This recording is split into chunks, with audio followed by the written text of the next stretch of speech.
हम ग्राम देवी की कसम खाते हैं कि टेम्बी गांव की कोई भी लड़की हमारी बिरादरी से बाहर शादी नहीं करेगी, और जो भी ऐसा करने की जुर्रत करेगा उसे हम जिंदा जला देंगे।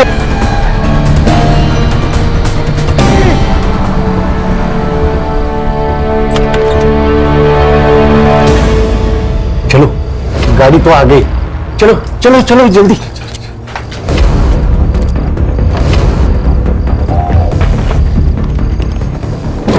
ये बैग मैं रखता हूं, तुम जाओ अंदर बैठो, बैठो जल्दी।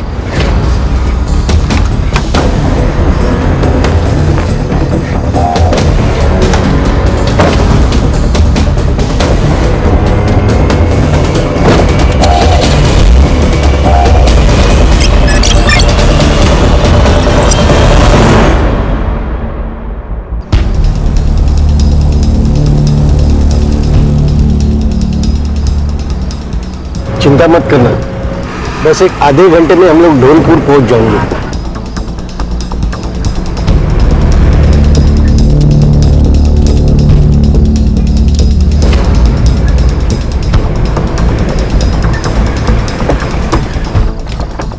रामदास आ जाओ, चलो जल्दी चलो जल्दी चलो, आ जाओ।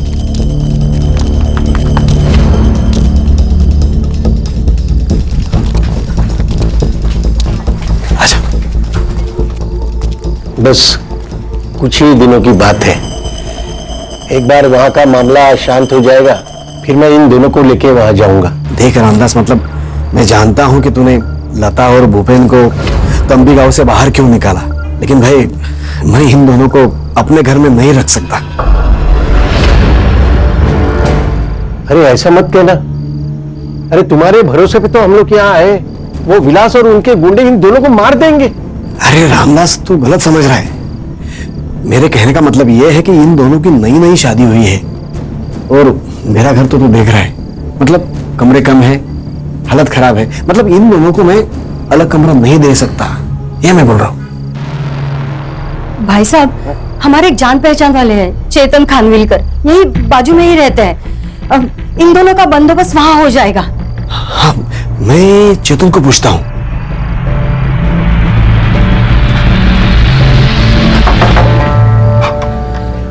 मकरम बाबू, क्या हुआ? अरे चेतन, ये मेरे दोस्त है रामदास, उनकी बेटी लता और भूपेन, इनको ना तुम्हारी मदद की जरूरत है। अच्छा, आइए आइए आइए, आ जाओ आ जाओ। सोमवार से शुक्रवार मैं नासिक में रहता हूँ जॉब के लिए, शनिवार और रविवार यहाँ आ जाता हूँ। आप यहाँ रह सकते हो, पूरा घर इस्तेमाल कर सकते हो, लेकिन मेरा कमरा छोड़ के। बहुत बहुत मेहरबानी चेतन बाबू। आओ मैं तुम्हें कमरा दिखाता हूँ।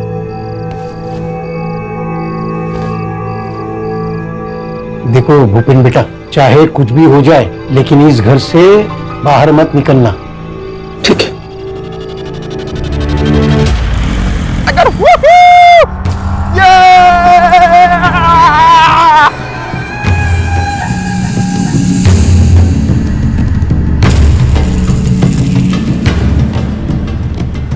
रुको रुको रुको रुको रुको, दुल्हे राजा, ये है आपकी दुल्हन का घर। पंडित जी, आज यहाँ लता की शादी होगी और हमारी बिरादरी में ही होगी। नाचो रे, ये अरे काका, ये रहा आपकी बेटी के लिए दूल्हा। तुम्हारी वजह से मेरी बेटी घर से बाहर गई। क्या? हमें पता है लता घर में ही है। ए, ढूंढो रे उसे। अरे ढूंढो, सारा घर ढूंढो। यही कहीं होगी। एक बार अगर लता घर में मिल गई ना, तो फिर देखना काका।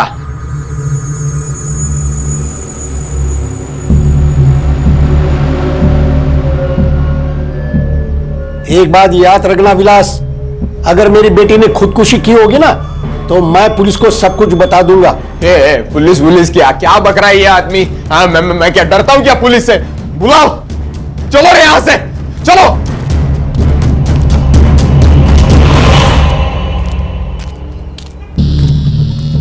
ये लता ज्यादा दूर गई नहीं होंगी। एक काम करते हैं, आजू बाजू के गांव में ढूंढते हैं उसे। चलो रे, चलो। में बैठो।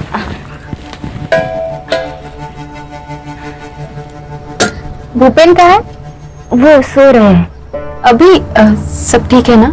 हाँ बिल्कुल ठीक है।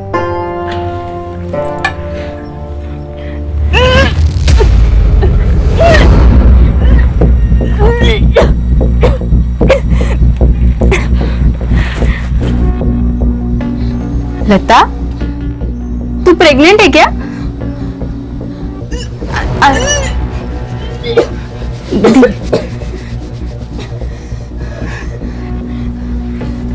अरे तू तो सच में प्रेग्नेंट है। बैठ बैठ बैठ, धीरे बैठ। अरे पर ऐसा कैसे हो सकता? तेरी शादी को तो सिर्फ 3 दिन हुए हैं ना? मतलब ये खेल शादी से पहले का है? हाँ, भूपेन ही था कि कोई और?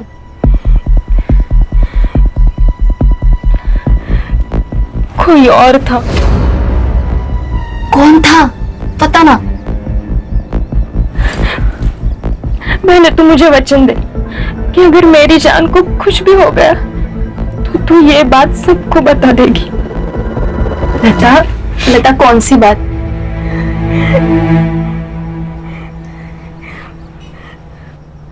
मेरे पेट में किसी का बच्चा है। किसका? मेरे पिता का। क्या? मेरा बाप मेरे ऊपर रेप करता था। मैं 14 साल की थी तब से। अरे पर तूने उनको रोका क्यों नहीं? तब हिम्मत ही नहीं थी।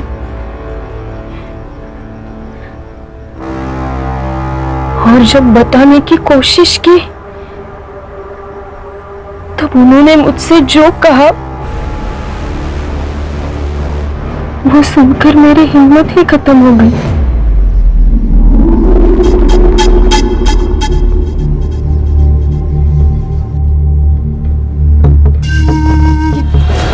फिर मैं भूपेन से मिली, उसके प्यार में पड़ गई। बाबा जानते थे कि भूपेन मेरे साथ है, इसलिए वो भी पीछे हट गए, क्योंकि वो जानते थे अगर मैंने ये बात भूपेन से कही तो वो पुलिस के पास चला जाएगा।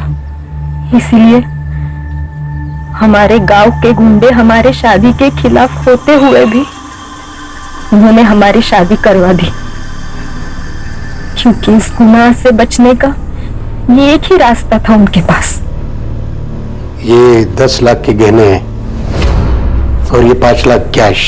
भूपेन की और तुम्हारी मैं जल्द से जल्द शादी करवा दूंगा। इस गांव से तुम्हें निकालकर जल्द से जल्द ऐसे घर दिलवा दूंगा जहां विलास और उसके गुंडे पहुंच न पाए। तुम्हें महीने का खर्चा भी दूंगा। इसके बदले में तुम्हें अपनी माँ की कसम खाकर कहना होगा कि जो भी कुछ हमारे बीच में हुआ है वो तुम किसी को भी नहीं बताओगी। उस राक्षस के चंगुल से बाहर निकलने का सिर्फ ये एक ही रास्ता था मेरे पास। तूने ये बात भूपेन को तो नहीं बताई? नहीं। और जब तक मैं जिंदा हूं तुम भी कुछ मत बोलना। फिर तुमने मुझे क्यों बताई? बस बोझ था दिल पर, हल्का कर दिया। अरे क्या हल्का कर दिया भाई? क्या हो गया? नहीं, वो उसका पेट खराब था ना, तो उल्टी करके पेट हल्का कर दिया। क्या खाया था कल? हमारे घर का वो आई बहुत तीखा बनाती है ना। हाँ, तुम खा लो ना, तुम्हें चलती है ना मिर्ची? हाँ मुझे चलती है। हाँ। तुमने खाया? हाँ। खाना पड़ेगा ना, ऐसे भी जिंदगी भेड़ बकरियों की तरह हो गई है। पता नहीं कौन कहां से आया और मुलाकात को चला गया।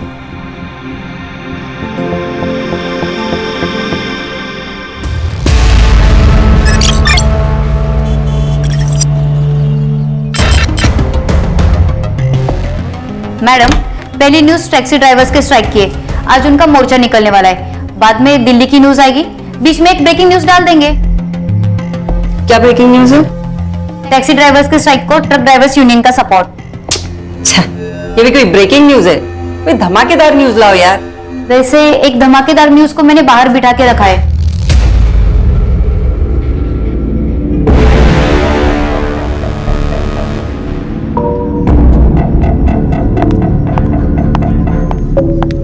मैम, वो दोनों।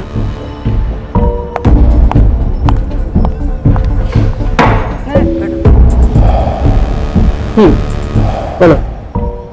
मैडम, मैं आपका प्रोग्राम देखती हूँ, निवेदिता की अदालत। मैं उस प्रोग्राम में आके कुछ बात बताना चाहती हूँ। क्या?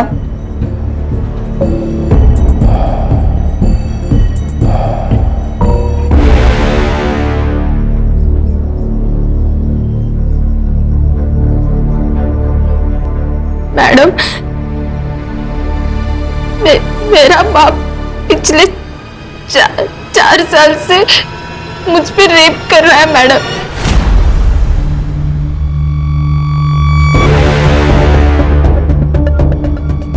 देखो, तुम्हें मेरे प्रोग्राम में लेने से पहले तुम्हारी बात रिकॉर्ड करनी पड़ेगी। क्यों मैडम? आप? मैं शरद, हम दोनों एक दूसरे से प्यार करते, शादी करने वाले। रिकॉर्ड इसलिए करते ताकि बाद में आप मुकर न जाओ। मैं तैयार हूँ।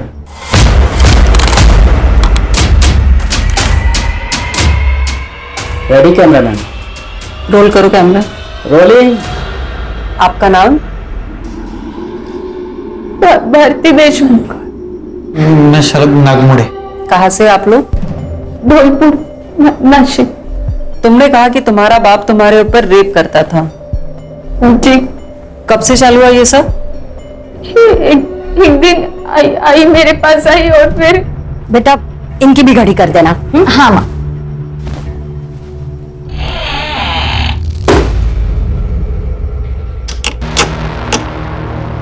बाबा, आपने दरवाजा क्यों बंद किया?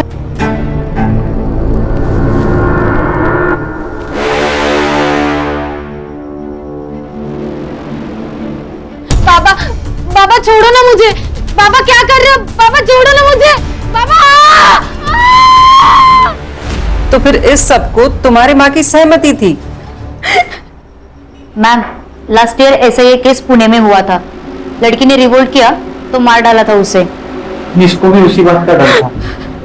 इसको भी ऐसा ही बोला था कि अगर ये इसने अपना मुंह खोला तो सांगता ना सांग मार के घर के अंदर गाड़ देंगे बोला। कैसा बाप हो सकता है ये? सौतेला बाप था वो इसका। ओह, मेरे पिता के गुजरने के बाद मेरे आई ने उससे शादी कर ली। तो सिर्फ वो मार देंगे इस डर से तुम सब कुछ सहती रही? फिर क्या करती मैं मैडम? हाँ, फिर मुझे शरद मिला और उसने मेरा हौसला बढ़ाया। मैंने घर पे बता दिया कि मैं शरद से शादी करना चाहती हूँ। तब आई और मकरन, उन दोनों ने। मकरन? इसका सौतेला बाप। अच्छा, आगे? उस दिन से उन दोनों ने मुझे बेरहमी से मारपीट करना शुरू कर दिया। शरद, मुझे लगता है अब हमें शादी कर लेनी चाहिए। कितने दिन हम ऐसे चुप चुप के मिलेंगे? तुम्हें पता है, अगर मेरे सौतेले बाप को हमारे बारे में पता चला ना तो वो मुझे मार देंगे। अरे क्यों मारेंगे? देखो, मैं तुमसे प्यार करता हूँ और तुमसे ही शादी करना चाहता हूँ, और यही बात मैं उनको भी बताऊंगा। क्या? और इसके बाद भी तुम्हारे ऊपर अत्याचार होते रहे? हाँ, पर अचानक एक दिन सब बंद हो गया। कोई वजह? क्योंकि तब उसने लता पर बलात्कार करना शुरू कर दिया। लता? ये कौन है? मकरंद के दोस्त की बेटी। तो उसके दोस्त को ये सब कुछ पता नहीं चला? नहीं, लता और भूपेन अपने गांव से भाग के हमारे गांव में आए थे। मकरंद ने रामदास के कहने पे उन्हें हमारे बाजू वाले घर में रखा था। भागने की कोई वजह? उनका भी हमारे जैसा ही था, और भूपेन छोटी बिरादरी का था। भूपेन जब घर पे नहीं होता था तो मकरंद किसी न किसी बहाने उसके घर जाने लगा और लता पे बलात्कार करने लगा। ये सब कुछ तुम्हें लता ने कहा? हाँ, वो भी डरी हुई थी। उसने मुझे विनती की कि मैं ये सब रोकूं। तो फिर मैंने। आई, तेरे उस राक्षस को बोल दिया वो जो लता के साथ कर रहा है ना वो बंद कर दे। क्या? क्या बंद करने का? और नहीं बंद किया तो क्या करेगी तू? मैं कुछ करूं या ना करूं, भूपेन जरूर करेगा। लता ने उसे सब बता दिया है और भूपेन ना पुलिस में जाने वाला है। अब मालूम नहीं। मतलब? लता और भूपेन उस दिन से गायब हो गए थे। मैडम मैंने और शरद ने बहुत ढूंढा पर वो गांव में तो कहीं नहीं मिले। मतलब वो लोग कंप्लेंट दर्ज कराने वाले थे और फिर गायब हो गए? मुझे शक है कि उस मकरंद ने कुछ किया होगा। You mean murder? हाँ हो सकता है। ये सब कुछ तुम अपने माँ बाप के सामने बोलोगी? हाँ बोल सकती हूँ। आयशा, कैमरा टीम को लेके इनके गांव जाओ, इनके माँ बाप और इनका लाइव डिबेट कराते हैं। Yes ma'am.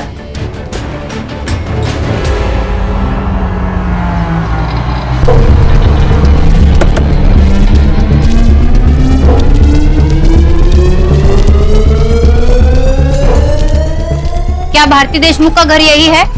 हाँ। अहो लवकर बाहेर या, कोण आलेत बघा हे लोक। मकरंद देशमुख, भारती देशमुख के पिता। जी मैं हूँ। मैं आयशा, डेली न्यूज से। मुझे आपका एक इंटरव्यू करना है। मैंने ऐसा कौन सा तीर मारा है? आपकी सौतीली बेटी भारती ने आप पे आरोप लगाया है कि पिछले कई सालों से आप उसका रेप करते आए हैं। क्या?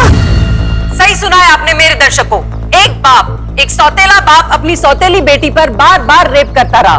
तो सुनते हैं आज उस बलात्कार की शिकार से कि उस पर क्या बीती। बोलो भारती, क्या इस आदमी ने तुम पर रेप किया है? मैं 14 साल की थी तब से ये आदमी मुझ पे रेप करता आया है। अरे क्या नाटक कर रही है लड़की? माना कि मैं सौतेला बाप हूँ उसका, मगर बेटी जैसा प्यार किया मैंने उससे, कुछ भी बात कर रही है। मकरंद जी शांत रहिए, आपको बोलने का मौका दिया जाएगा। बोलो भारती। अगं काय बोलतीयस काय तू? वेड लागलाय का तुला? आई तू भी इस सब में शामिल है। मैं चीखती थी, चिल्लाती थी और तू शांति से हॉल में बैठती थी। आई झूठ पे झूठ बोल रही है, झूठ पे झूठ बोल रही है। भारती क्या बात कर रही है तू? देवा शपथ सांगतो मैंने ऐसा कुछ नहीं किया, मैं असं नहीं केलं हो। भारती नहीं मैं झूठ नहीं बोल रही हूँ। इस आदमी ने मेरा ही नहीं अपनी दोस्त की बेटी लता का भी बलात्कार किया है। कुछ भी बोले जा रही है, झूठ बोल रही है। ये ऐसे नहीं है। अरे आप शांत रहिए, भारती को बोलने दीजिए, मौका दिया जाएगा तब बोलना। हाँ बोलो भारती तुम। लता ने ये बात भूपेन को बताई। भूपेन पुलिस जाने वाला था पर उसके पहले ही इस राक्षस ने उन दोनों का खून कर दिया। क्या बात कर रही है? मैंने खून किया? नहीं मैंने खून नहीं किया। भारती पागल हो गई है। मैडम बंद, ऐसा कुछ नहीं। ये सब है, झूठ है सब। बंद कर दो ये।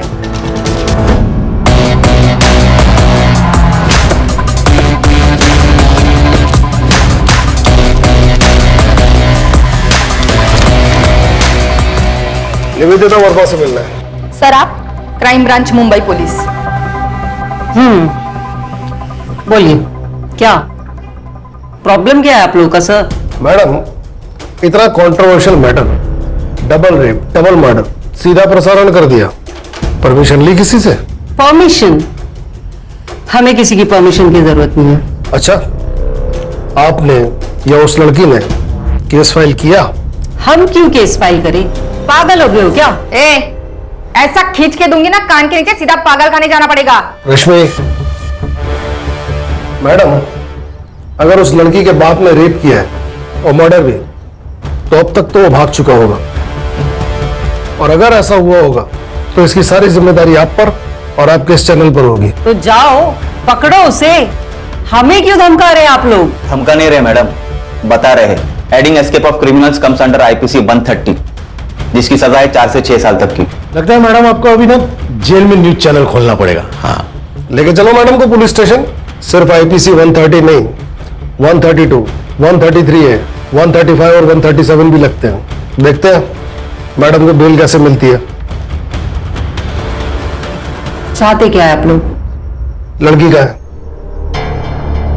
अगर मैं कहूं तुम झूठ बोल रही हो तो? साहब मैं झूठ बोल के मेरा और मेरे घर वालों का नाम क्यों खराब करूंगी साहब? साहब मेरी जान को खतरा था, इसलिए मैंने ये कदम उठाया साहब। अगर जान को खतरा था तो यहाँ आने से पहले पुलिस के पास क्यों नहीं गई? मैं चाहती थी कि मेरे बाप ने जो कुछ भी किया ना वो पूरी दुनिया के सामने आ जाए, ताकि कोई बाप ऐसा राक्षस ना बने। तुम्हें पक्का यकीन है उस कपल का, क्या नाम है उसका? लता और भूपेन। हाँ, वो लता और भूपेन का मर्डर तुम्हारे बाप ने किया है? हाँ साहब, यकीन है। तुमने देखा था उसे? जी सोप्पा प्रश्न है, खून करते तो उसको देखा था क्या तुमने?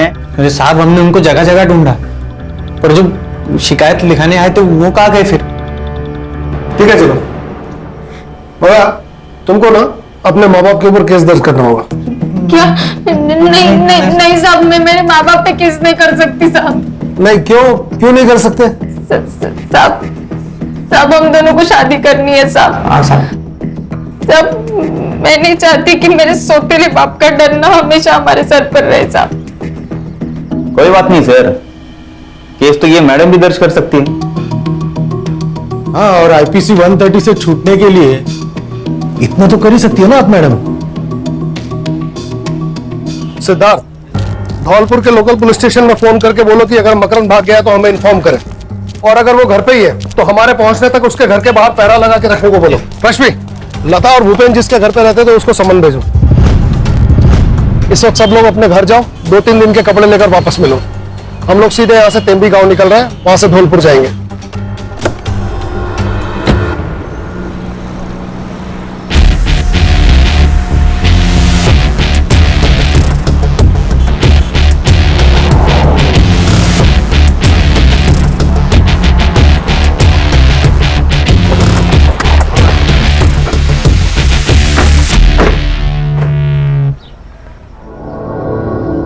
सर मोबाइल लोकेशन से तो यही घर है।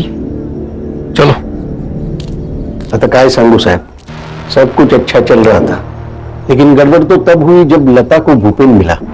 मैंने लता को समझाने की बहुत कोशिश की कि वो लड़का हमारे बिरादरी का नहीं है, पर उसने मेरी एक न मानी।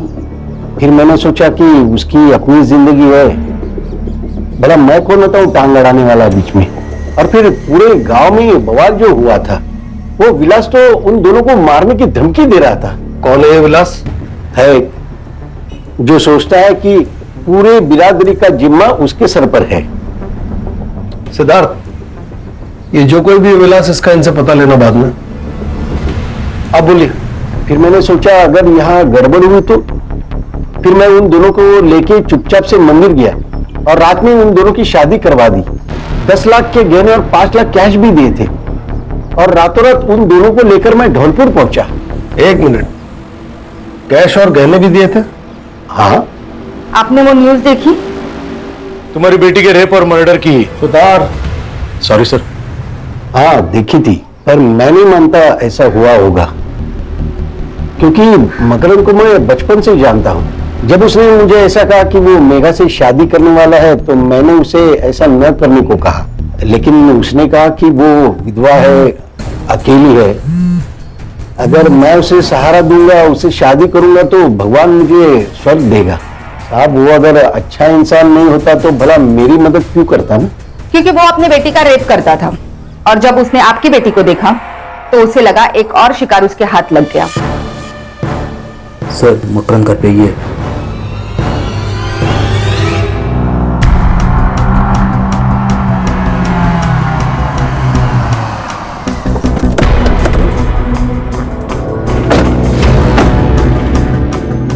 सर लोकल पुलिस वहां खड़े हैं, मतलब घर वही होगा।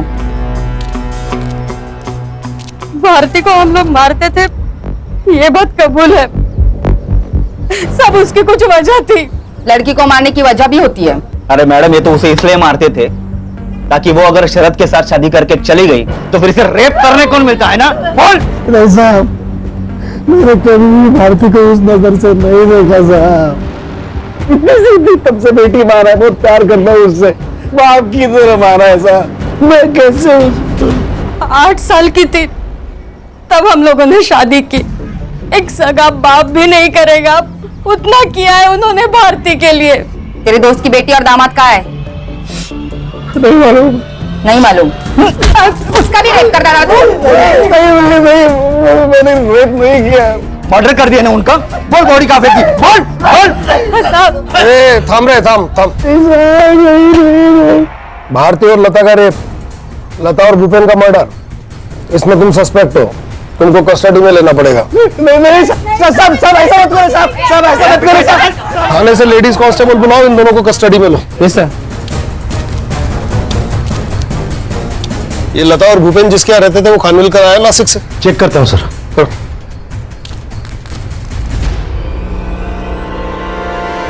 बैठिए ना खानविलकर साहब। बसा हो, काळजी नका करू, बसा। सर वो मेरे घर रहे कुछ हफ्ते, अच्छे बच्चे थे। वो आता था उनसे मिलने? मकरंद? सर मैं नासिक में जॉब करता हूँ, शनिवार को यहाँ आता हूँ और रविवार को चले जाता हूँ। मैंने तो कभी देखा नहीं उनको यहाँ पे। ये लता और भूपेन अचानक ही गायब हो गए ना? सर मुझे मालूम नहीं, शायद वो समाज का रखवाला है ना स्वघोषित, उसी के कारण हुए होंगे। विलास? हाँ साहब, वो आया था बच्चों को धमकी देने। तो खानविलकर! लेकिन साहब उन्हें लता और भूपेन दोनों नहीं मिले। कहाँ थे तब वो? सर हमको भनक लग गई थी पहले ही, भारती उन्हें अपने घर लेके गई। चलो नौकर चलो बाहर। फिर मामला ठंडे होने के बाद मैं सबको वापस बुलाता हूँ, ठीक है? तब तक घर के बाहर मत निकलना, बस। फिर उसी रात को वो वापस आ गए। कब की बात है? शायद पिछले शनिवार की। लता और भूपेन के पास कैश और गहने थे। कैसे? लता और भूपेन के पास कैश और गहने थे। सर मुझे उस बारे में कुछ भी नहीं मालूम सर। उनका सामान? उनका सामान तो उसी कमरे में जहाँ वो रहते थे। सुतार? कहाँ है कमरा, कहाँ है उनका? सर उधर है। चलो बोलो। सर ऐसा लगता है कि गहने और कैश देख के इसकी नीयत बिगड़ गई। हो सकता है। रश्मि, ये लता और भूपेन के फोन कब और कहाँ बंद हुए थे? 1 मार्च को सर, इसी लोकेशन पे। सुन लिया खानविलकर जी, इसी लोकेशन पे। सर उन्हें भागना होगा इसलिए फोन बंद कर दिया होगा। सर कैश और गहने तो नहीं मिले, सिर्फ कपड़े मिले हैं। मतलब भागने वाले सिर्फ कैश और गहने लेकर भागे? ऐसा होता तो नहीं है। सामान को एविडेंस में जमा करो। और तुम मिस्टर खानविलकर एक काम करो, आज ही अपने बैंक में लीव एप्लीकेशन दे दो, क्योंकि जब तक हम नहीं कहेंगे तब तक तुम इसी धौलपुर में रहोगे। लेकिन सर ये मना नहीं ठीक है। हाँ ठीक है सर, ले लेता हूँ। मुंबई से डॉग स्क्वाड बुलाओ, ये कपड़े उन्हें सुंघाओ, देखते हैं कहां तक गए दोनों।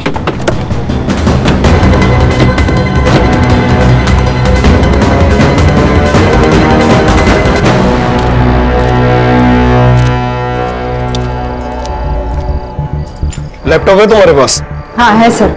आज रात को इस बिरादरी के रक्षक विलास का सारा कच्चा चिट्ठा निकालो, कल सुबह से इसी के गांव तेम्बी में मिलते हैं।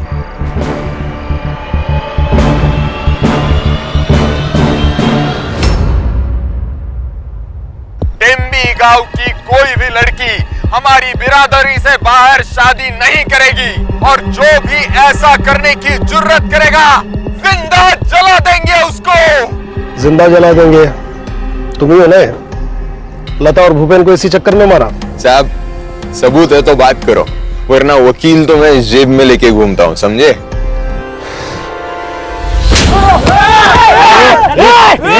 चल मागे, मला पण पाहिजे का एखादा? क्या रे, लोकल पुलिस समझा? क्राइम ब्रांच है मुंबई से। एक बार उठा के ले गए ना, तेरी 10 पीढ़ियों को पता नहीं चलेगा कि कहाँ गायब हो गया। अरे पर मैंने गुनाह क्या किया है? गुनाह? क्या रे, तू तो वकील ऐसा जेब में लेकर घूमता है, हाँ? तो तेरे वो जेब में बैठे वो वकील ने बताया नहीं हवा में ऐसा ऐसा तलवार घुमाना, ये सब जुर्म है? चल तेरे को मैं ही जब ही दिखाता है तलवारबाजी क्या होती है अंदर। चल चला घेऊया नाक मध्ये, चल। जी ठीक है, मैं सर से बात करती हूँ, आप अपना काम शुरू करो। सर वो डॉग स्क्वाड आ गया है। गुड, देखते हैं क्या लगता है। हेलो, यहाँ नेटवर्क ठीक नहीं है इसलिए लैंडलाइन से बात कर रहा हूँ। हाँ अच्छा हुआ कॉल किया। छोटी आई ने खाना खाया? हाँ मैंने अपने हाथों से उनको खाना खिलाया। बहुत बढ़िया। अब तुम थोड़ी देर के लिए अपने कान बंद करो और फोन अपनी छोटी आई को दो, मुझे अपनी बीवी से प्यार वाली बातें करनी। हाँ ठीक है ठीक है। रखा? हेलो ज्योति, कैसी हो? याद आ रही है मेरी? सच्ची? आ रही है। सुधार बाबू, हाँ ये सर की बीवी तो कोमा में है ना? हाँ, क्यों? तो फिर ये बात कैसे कर रहे हैं? तेरी बीवी का एक्सीडेंट हो गया और वो कोमा में चली गई, तो क्या बात नहीं करेगा उससे? अरे क्या सुधार बाबू, या अभी तक मेरी शादी भी नहीं हुई है और आप कहाँ मेरी बीवी को कोमा में डाल रहे? टीम में नया है तू, हाँ? अभी समझेल तुला अपने सर कैसे है वो। भूख लगी, अभी खाना खा ले। हाँ चलो। सॉरी करता हूँ। सर, दोनों बॉडीज जिस गड्ढे में गाड़ी गई थी वहाँ पे फॉरेंसिक वालों को एक फर्टिलाइजर मिला है, urea.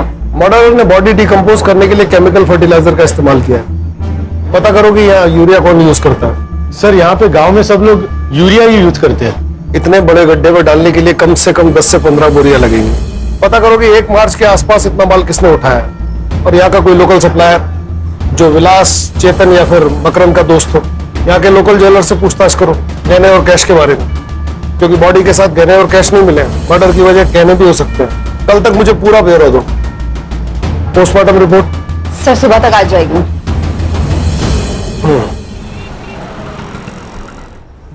Good morning sir. Good morning. नाश्ता करो। सिद्धार्थ और सुतार का है, दिखाई नहीं दे रहे। सर वो ज्वेलर्स और फर्टिलाइजर सप्लायर्स के पास गए हैं। सर पीएम रिपोर्ट आ गई है। मर्डर गला घोट के हुआ है और लता प्रेग्नेंट थी। भूपेन से? नहीं सर, मैंने अर्जेंट बेसिस पे फिटनेस का डीएनए भूपेन से मैच करवाया, पर मैच नहीं हुआ। अगर वो भूपेन से प्रेग्नेंट नहीं थी तो किससे प्रेग्नेंट थी? मकरंद।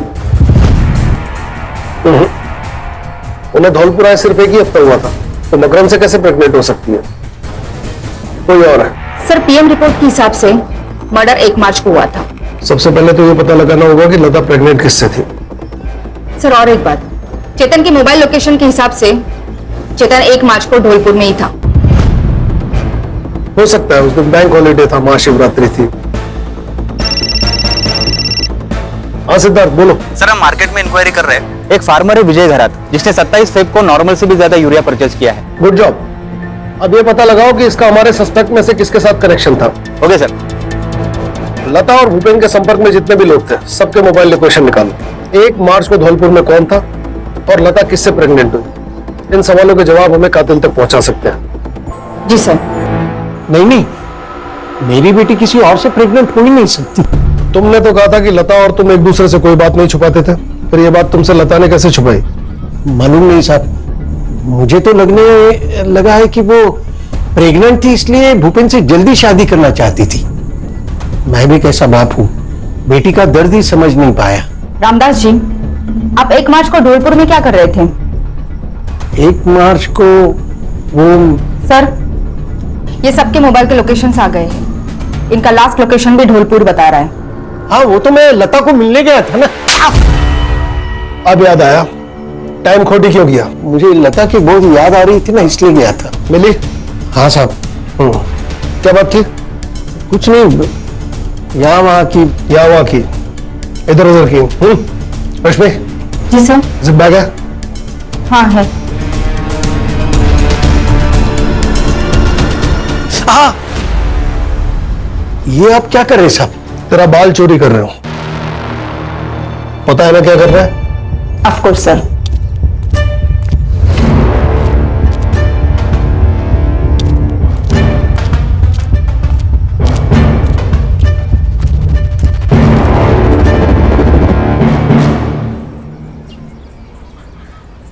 हाँ सुतार, फौरन मुंबई के लिए रवाना हो और वहां से शरद और भारती को लेकर तुरंत आओ।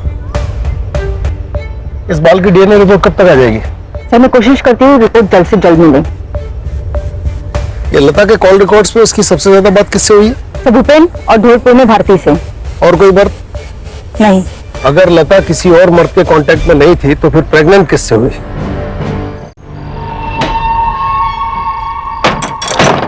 कहाँ भाग रहे हो?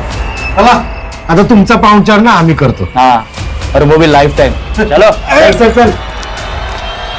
तेरा डीएनए लता के फीटस से मैच करता है। सच बोलेगा, छोड़ो इन दोनों को तेरे ऊपर। मैं वो सिद्धार्थ, तेरा बेल देना।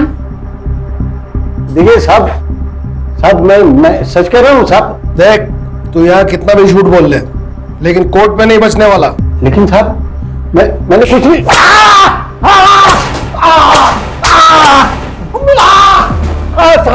सब बताता हूँ, सब सच बताता हूँ। मैं लता का बलात्कार करता था, लेकिन साहब मैंने उसे मारा नहीं साहब। मैं उससे मिलने ढोलपुर जरूर गया था, लेकिन 2 घंटे बाद में वापस टेमी में आया। मैंने उसे नहीं मारा साहब। रश्मि, इसका स्टेटमेंट मोबाइल में रिकॉर्ड करो और लोकल पुलिस स्टेशन को दो। रहने दो, बेटी का बलात्कार करता था ना, उसकी थोड़ी सजा मुझे भी देने दो। जान से मत मारना। 3 पी याद है ना? पीठ, पांव और पेट, वहां मारने से दर्द होता है, आदमी मरता नहीं। ये जुर्म है साहब, ये जुर्म है। हाँ जुर्म है, लेकिन जो तूने किया उसके आगे बहुत छोटा जुर्म है। साहब मेरी बात सुनो, मैं सच कह रहा हूं साहब। सर आपको कुछ अजीब नहीं लग रहा है? मतलब सर दोनों लड़कियों के ऊपर उनके बाप रेप करते थे। दोनों लड़कियों की शादी बिरादरी के बाहर के लड़कों के साथ हुई। सॉरी सर मैं नया हूं, पर मुझे लगता है कि ये पूरी कहानी उस लता की है जिसे भारती अपनी कहानी कह रही है।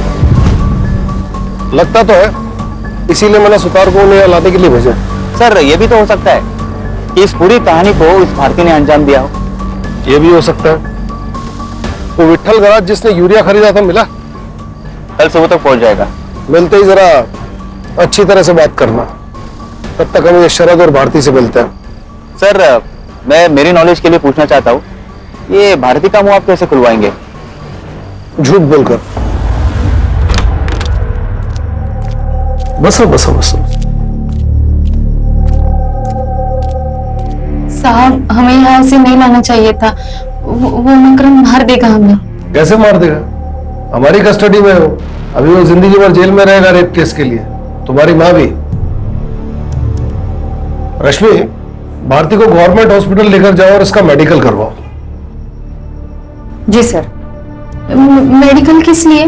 देखो भारती, कितने सालों से मकरन ने तुम्हारे साथ रेप किया, मेडिकल से ये पता चलेगा कि कितने सालों से और कितनी बार रेप हुआ। पर मुझे नहीं करवाना है मेडिकल टेस्ट। देखो, मेडिकल के बिना केस कमजोर पड़ेगा। कोर्ट सिर्फ तुम्हारी बात पे यकीन नहीं करेगी, उसे सबूत भी चाहिए। नहीं मुझे नहीं करवाना मेडिकल। सर आप तो जबरदस्ती कर रहे हैं। रश्मि, हथकड़ी लगाओ और लेकर जाओ इसे। नहीं मैं सब बताती हूँ। मैंने झूठ बोला, मुझ पे कोई रेप नहीं हुआ है। इसने मुझे झूठ बोलने को कहा था। अरे क्या बक रही है साहब, ये झूठ बोल रही है साहब। नहीं सर, इसी ने बताया था। जब मैंने इसे लता के रेप के बारे में बताया था तो इसने मुझे कहा कि ऐसा ही रेप का इल्जाम तुम्हारे बाप पे लगाते, फिर वो जेल जाएगा और घर और पैसा हमारा। साहब मैंने सब कुछ नहीं बोला, ये झूठ बोल रही है। साहब जब लता ने मुझे गहने दिखाए और कहा कि उसके बाप ने उसे मुंह बंद रखने के लिए 5 लाख रुपए दिए, तो वो बात मैंने इसे बताई, तभी इसने पैसे और गहने चुराने का प्लान बनाया। अरे साहब वो गहने मेरे पास नहीं है। क्योंकि वो गहने हमारे पास है। आज सुबह लोकल पुलिस ने तुम्हारे घर की तलाशी ली और वो गहने बरामद कर लिए।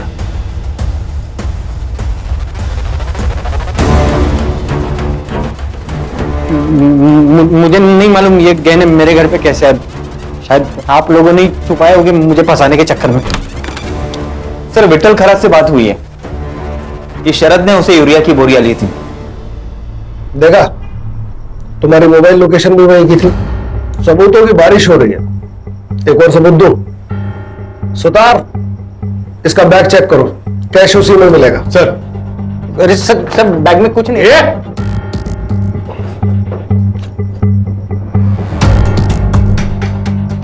क्या ये है? Case close. अब स्टेटमेंट। लता और भूपेन को तूने मारा। क्यों मारा हमने ढूंढ लिया, कैसे मारा अब तू बताएगा। मैंने महाशिवरात्रि के दिन खानविलकर के खेत पे भूपेन को बहुत दारू पिलाई।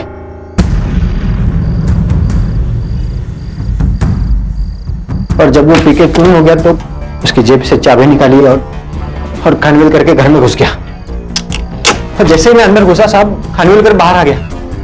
मैं डर गया, मैं अंदर जाके छुप गया।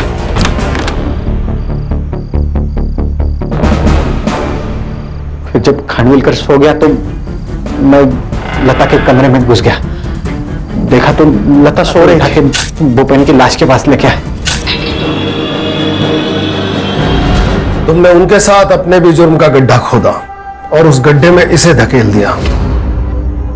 और भारती, शर्म आनी चाहिए तुम्हें, एक नेक बाप पर इतने घटिया इल्जाम लगाए। मैं आपसे हाथ जोड़कर माफी मांगता हूं, हमने आप पर गलत इल्जाम लगाया। अरे साहब, मगर मैं आपसे एक वादा करता हूं, वो चैनल जिसने आपकी बिना सोचे समझे बेइज्जती की, मैं उस पर केस ठोकूंगा और आपको बेआबरू करने का हर्जाना दिलवा के रहूंगा। साहब, अरे नहीं, शुक्रिया, बहुत बहुत शुक्रिया।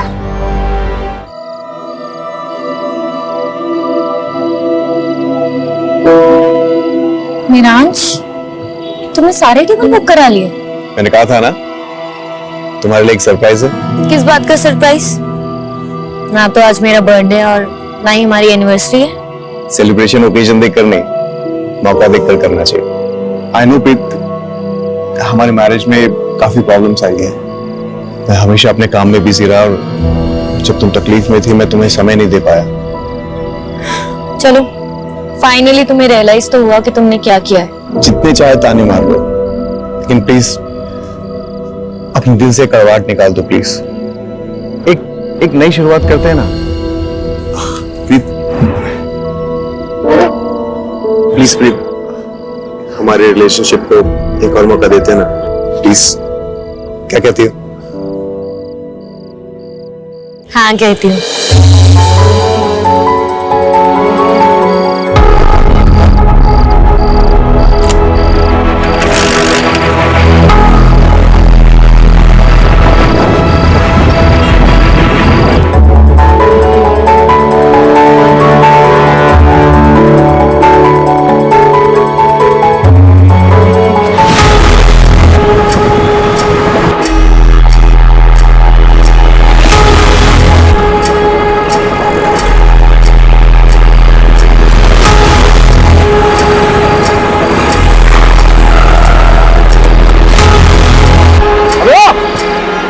गाड़ी क्यों रोकी?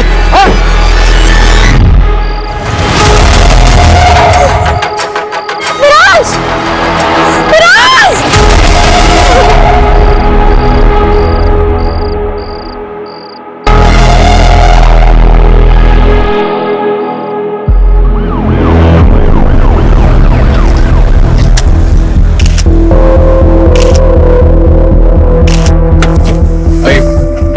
मैडम, किलर का टारगेट महराज ही था।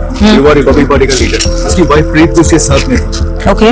और किलर ने सिर्फ महराज को ही मारा। बॉडी को मैंने पास के अस्पताल में भेज दिया है और उसकी वाइफ काफी सदमे में। उसका कहना है कि वो किलर को देख नहीं पाएंगे। मैडम, 3 बुलेट शेल्स मिली है। महराज भाटी काफी पॉपुलर पॉलिटिशियन था। ये केस हमारी रात की नींद उड़ाने वाला है। प्रीत को थोड़ा टाइम देते हैं, फिर उनसे बात करते हैं और किलर की डिटेल्स लेते हैं।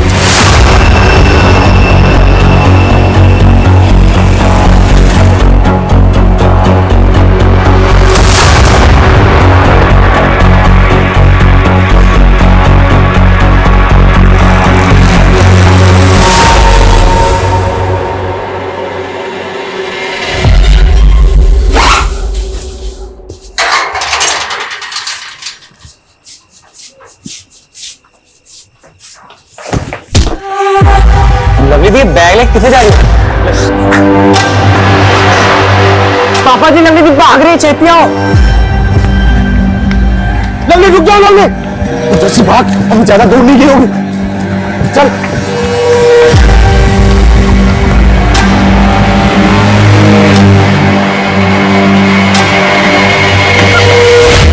पूरे खानदान की नाक कटवाने चली है तू। तुम्हारा ऐसी हरकत की ना तो तेरी जान ले लूंगा, समझी तू? चल चल। ये लीजिए। प्रीत जी, अपने आप को संभालिए। गोली चलाने वाले की शक्ल तो देखी होगी ना आपने? हेलमेट पहना हुआ था। बाइक का नंबर? कुछ नहीं देख पाई मैं, कुछ नहीं देख पाई।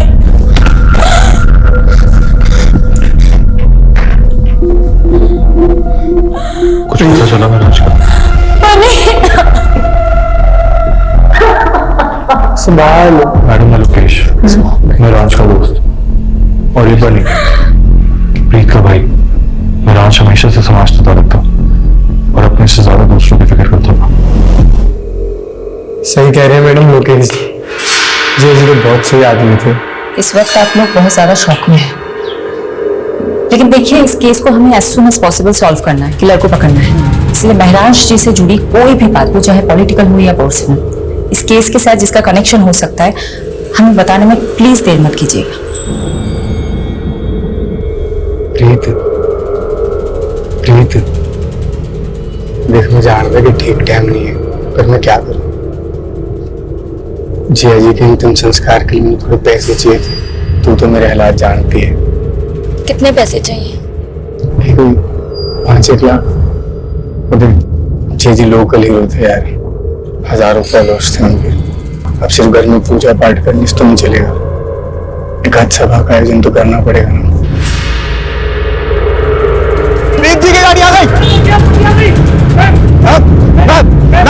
मैम आपके पति की मौत राजनीतिक षड्यंत्र के कारण हुई है। क्या आप अब राजनीतिक में कदम रखेंगे क्या? मैम बताइए मैम प्लीज। Ma'am hello.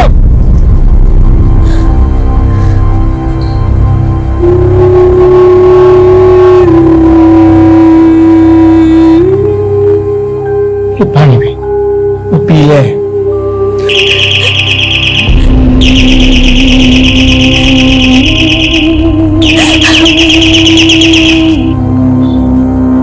नहीं आएगा आपका महराज, कितनी भी घंटी बजा लो। मर चुका है वो।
जोशी, ओ पापा जी दरवाजा खोलिए, लगता है बाहर से लॉक कर दिया किसी ने। जस्सी, मेरा भी किसी ने दरवाजा बंद कर दिया। ये जरूर लवली ने किया होगा। हाँ मैं पहुंच गई हूँ, तुम कहाँ हो?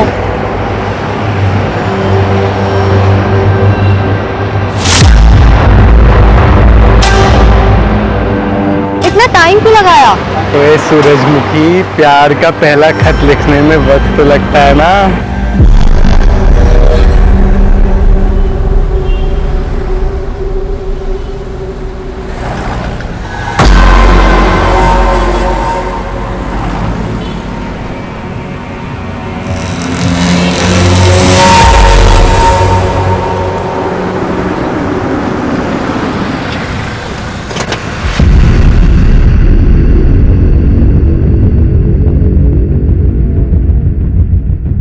शेफाली जी, अब राजनीति में नीति रह ही कहां गई है। बस सबको राज करना है और सत्ता पाने के लिए कोई कुछ भी कर सकता है। त्रिपाठी जी, कोई कौन हो सकता है, कुछ बता सकते हैं आप? देखिए, हमारी पार्टी अगले चुनाव में राजेंद्र के खिलाफ महराज को चुनाव में खड़ा करने वाली थी। आप तो जानते ही, पूरे शहर में राजेंद्र से ज्यादा महराज का बोलबाला था। यूथ पर पकड़ थी उसकी, सोशल मीडिया पर लाखों फॉलोवर थे। अब महराज तो रहा नहीं, तो फायदा राजेंद्र को हुआ। हमने मारा महराज को, सबूत है क्या? 7 साल पहले इसी तरह नागेश्वर राव का मर्डर हुआ था। वो भी आपके खिलाफ इलेक्शन में खड़ा होने वाला था, तब भी आपका ही नाम उछला था।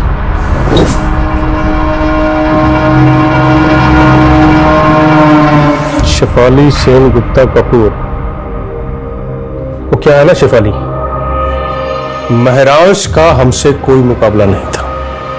तो वो अंग्रेजी में क्या कहते हैं? फिलोसफी। उसकी फिलोसफी में ही गड़बड़ थी। जिस देश में लोग जाति और धर्म के नाम पर चुनाव लड़ते हैं, उस देश में वो शिक्षा और इलाज की बातें कर रहा था। उनकी फिलोसफी लोगों को काफी पसंद भी आ रही थी। कहीं इसलिए आपने उसे गोली तो नहीं मरवा दी?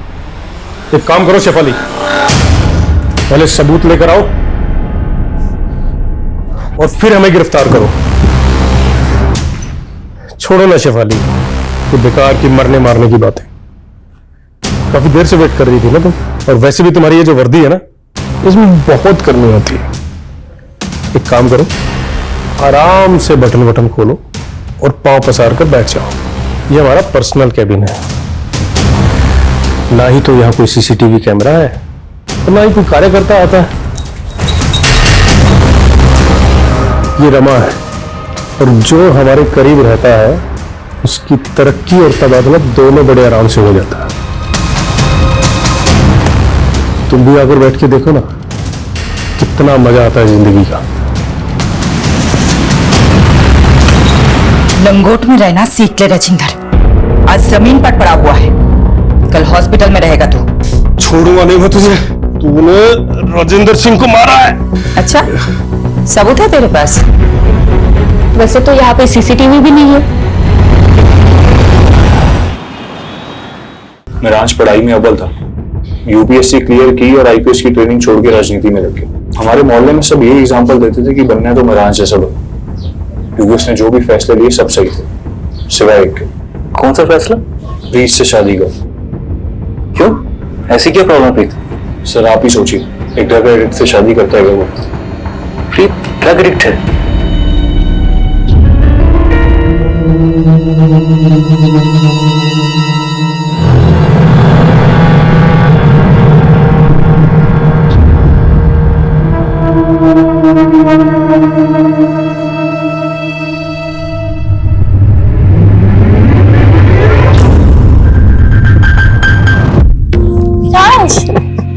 क्या कर रहे हो? आज कोई समाज सेवा नहीं, आज पत्नी की सेवा।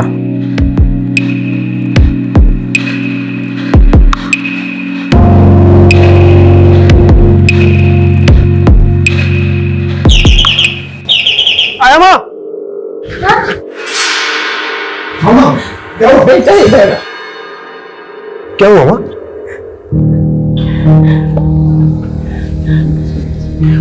कोई बात नहीं माँ, आराम से। एक सेकंड,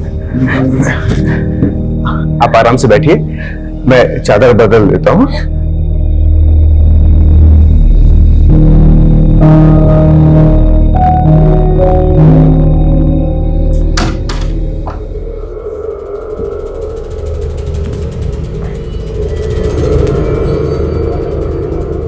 I'm sorry प्रीत, वो माने। मिराज प्लीज, कोई मेहरबानी मत करो मुझ पर। अभी फिर से बेल बजेगी और तुम स्कूल के बच्चे की तरह भागते हुए जाओगे। प्रीत, ये तुम किस तरह की बातें कर रही हो? अरे मेरी माँ है वो, मेरा फर्ज बनता है उनकी देखभाल करना। और मैं तुम्हारी बीवी हूँ मेरांश, बीवी की तरफ तुम्हारा कोई फर्ज नहीं बनता? प्रीत, मैंने आज तक कभी तुमसे कुछ नहीं छुपाया। तुम पहले से जानती थी मेरी लाइफ के बारे में। बेहतर होगा तुम एक्सेप्ट करना चालू कर लो।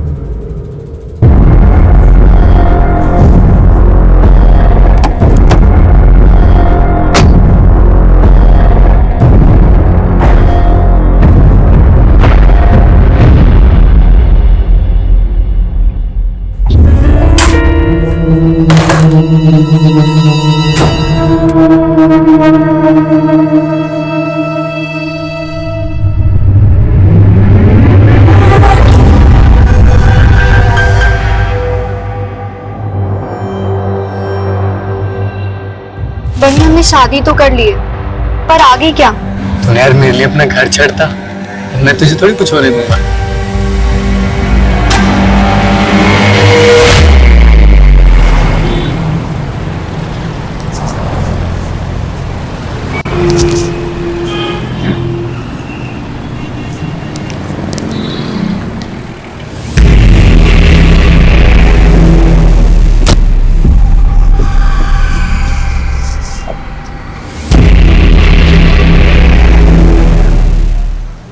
यही कार चोर है लक्कू।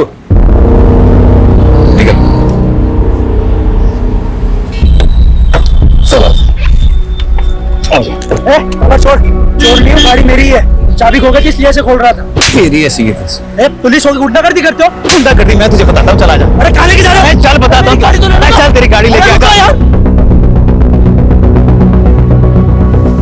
मैडम, फॉरेंसिक ने महराज के फोन और लैपटॉप से डाटा रिट्रीव कर लिया है, इसमें कॉपी है। ओके। हाँ, एक बंदा हाथ लगा है, कार चोर है। कार छोड़। प्रीत से तार जुड़े इस कार चोर के। चलो। क्या मैडम, एसी लगवाना चाहिए ना इंटरोगेशन रूम में? अब बोलो तो एक first class AC second hand में दिखो। लखू तो एयर कंडीशन की नहीं, अपनी कंडीशन की फिक्र कर। मर्डर का चार्ज लगा है तेरे पे, वो भी एक नामी नेता का। बुरा फंसने वाला है तू। सिंगल कर रहे हो ना मैडम, सब समझता हूँ मैं ना। होल पट्टी देके डराने का फॉर्मूला ना पुराना हो गया। भूल नहीं देते हम, सीधा कूट देते हैं। अरे मैडम, मैंने ऐसा कौन सा गुनाह कर दिया कि आप लोग मुझे मर्डर के चार्ज में फंसा रहे हो? नाटक बंद कर, इसे देख और अच्छे से बता, जानता है इसे? यादव का कहना है तुम्हारा चक्कर महराज की बीवी प्रीत के साथ है।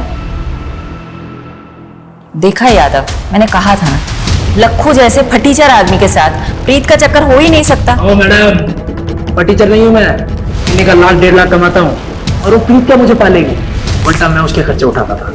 सच आ गया ना जुबान पर। अब बता, कार चोरी करते करते प्रीत को कैसे फंसाया? वो शादी से पहले मैं प्रीत को ड्रग सप्लाई करता था। नशे की लत थी प्रीत को, उसे माल मिलता था और मुझे मजे। लेकिन प्रीत के भाई बनने को जब हम दोनों के बारे में पता लगा तो उसने महराज के साथ उसकी शादी कर दी। धीरे धीरे उसके नशे की लत भी छूट गई, दिल तोड़ के चली गई मेरा। बस उसी दिन से मैंने भी ड्रग्स की लाइन छोड़ दी। ओए मजनू, प्रीत के कॉल रिकॉर्ड से पता चला कि तू शादी के बाद भी उससे बात करता था फोन पे। साहब, प्रीत ने खुद मुझे ढूंढा था सोशल मीडिया पे, फिर कॉल भी किया था मुझे। लक्कू प्लीज मेरी बात सुन, मैं सच में तुझसे बहुत प्यार करती हूँ। तू मुझे यहाँ से कहीं ले चल, कहीं दूर चलते हैं ना हम दोनों। एक बात और, मैं अकेले नहीं आऊंगी, मिरांज के दिए हुए पैसे और गहने लेकर आऊंगी। प्रीत, थोड़ा वेट कर, मैं कुछ करता हूँ। अच्छा प्रीत, वो गहने कितने के होंगे वैसे? महराज को शक हो गया था तुम दोनों पर, तुम दोनों का मिलना मुश्किल हो गया था, इसलिए तुमने महराज के मर्डर का प्लान बनाया। कुछ भी कहोगे मैडम, एक औरत होते हो मेरी सिस्टर पे इतना घटिया आरोप लगाते हो, आपको शर्म नहीं आती? उस कार चोर ने क्या और आपने मान लिया? झूठ बोल रहा है वो, मेरे से पूछ लो, कहानियां बना रहा है। सच है क्या है? सच है बनी, मेरा लक्कू के साथ अफेयर था। तेरा दिमाग फिर गया है? लखू ने ये कबूल किया है कि उसने ही महराज को मारा है, प्रीत के कहने पर। ये झूठ है और लक्कू से मुझे कोई प्यार नहीं था। मैं लक्कू का सिर्फ इस्तेमाल कर रही थी ताकि मैं मिरान से अलग हो सकूं। पर क्यों? क्या पति पत्नी में रिश्ते अच्छे नहीं थे? मिरांश और मेरा प्यार से ज्यादा दया हमदर्दी का रिश्ता था। उसके लिए तो मैं सिर्फ एक सोशल प्रोजेक्ट थी जिसने मेरे जैसी नशे की मारी औरत का भला किया था। बनी, मुझे थैंक यू कहने की कोई जरूरत नहीं है। अरे मुझे तो इस बात की खुशी है कि मैं प्रीत से शादी कर रहा हूँ और एक ऐसी लड़की को नई जिंदगी दे रहा हूँ जो नशे की गिरफ्त में है। मिरांश द ग्रेट के लिए हम सब बेचारे थे। उसकी अपनी माँ, मैं, मेरा भाई, हम सब पर एहसान थे मिरांश के। बनी, तुम पर क्या एहसान था महराज का? मैडम जी सॉरी, इसका दिमाग फिर गया है। मैं ही बेरोजगार था, जिया जी ने तो मुझे मोबाइल स्टोर खुलवा के दिया था। मिरांश के दिल में सबके लिए प्यार से ज्यादा दया थी। वो ये भूल गया था कि रहम की जिंदगी एक वक्त के बाद घुटन बन जाती है और उसी घुटन से बचने के लिए मैंने लक्कू की मदद ली थी। पर मैंने मिरांश को नहीं मरवाया। और जहां तक मैं लक्कू को जानती हूँ, वो भी ये सब नहीं कर सकता। प्यास की तरह पड़ते खुल रही है प्रीत। मुझे ऐसा लगता है कि ये प्रीत और बनी हमसे बहुत कुछ छुपा रहे हैं। मैडम, ये प्रीत और बनी दोनों भाई बहन पंजाब में लुधियाना गिराने वाले। चलो लग जाता है प्यास के पर्दे खोलने में, देखते हैं किसके आंसू निकलते हैं, प्रीत के या बनी के।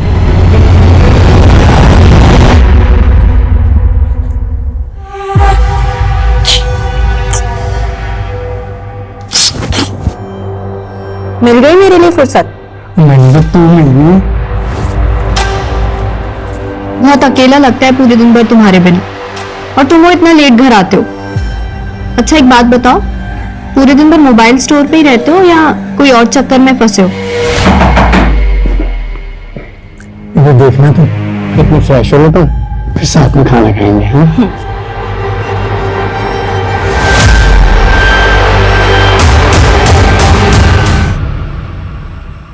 महराज भाटी के केस में उलझो, कोई सस्पेक्ट नहीं मिला? सस्पेक्ट्स है, सबके पास मोटिव भी है, लेकिन इतना रायता फैल चुका है ना, I am losing my objectivity. कोई दिशा नहीं मिल रही केस में। आई थिंक महराज को आइडिया हो गया होगा कि उसकी जान को खतरा है। कैसे? शिफाली, जो लोग पब्लिक और पॉलिटिशियंस के बीच में घिरे रहते हैं ना, उनका इंट्यूशन बहुत स्ट्रांग हो जाता है, वो अपने आसपास के खतरे को सूंघ लेते हैं। अगर महराज भाटी को भनक थी कि उनकी जान को खतरा हो सकता है, तो वो प्रिकॉशनरी स्टेप्स तो लिए होंगे ना? बिल्कुल। आमीन, अगर मैं महराज भाटी की जगह होता तो उस शख्स के खिलाफ सबसे पहले सबूत इकट्ठे कर रहा होता, जिससे मुझे सबसे ज्यादा खतरा हो। मेक सेंस, लेकिन अगर बस good night and good luck to both of अस।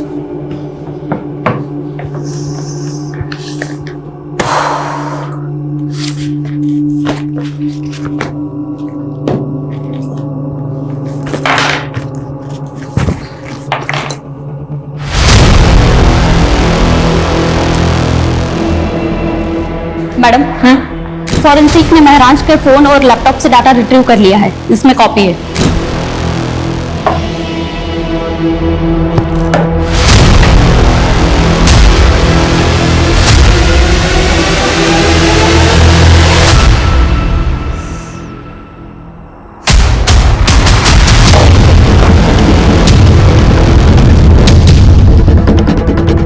पारुल, मैंने तुम्हें एक एड्रेस भेजा है, कल सुबह 9 बजे मुझे इसी एड्रेस पे मिलना, 9 AM शार्प।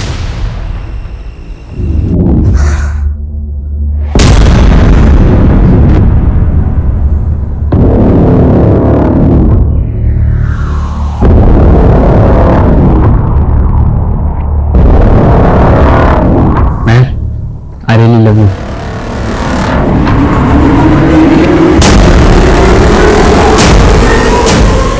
एक मिनट, एक किस के 500 लूंगी और 2 किस के 800। क्या बात है यार, तेरा तो पूरा मेन्यू कार्ड रेडी है।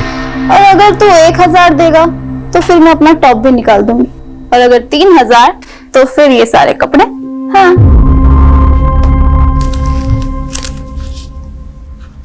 ये मेरा पर्स तेरा, तेरा पूरा मेन्यू कार्ड मेरा।